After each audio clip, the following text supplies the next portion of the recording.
Πώς γίνεται η διαχείριση το βίντεο σας και το βάζετε στο YouTube.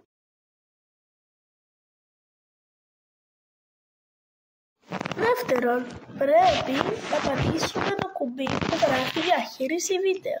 Τρίτον, πρέπει να διαλέξετε, να γράψετε το ίδιο τίτλο, να το διορθώσετε, να αλλάξετε τη φωτογραφία. Υπάρχουν πολλές επεξεργασίες. Τέταρτον, πρέπει να κάνετε κάτι, μάλλον να το αλλάξετε φωτογραφία για να είναι δημόσιο. Πρέπει να καταλάβετε, υπάρχουν πολλά κουμπιά. Πέμπτον, πρέπει όταν τα κάνετε όλα αυτά να το πατήσετε αποθήκευση.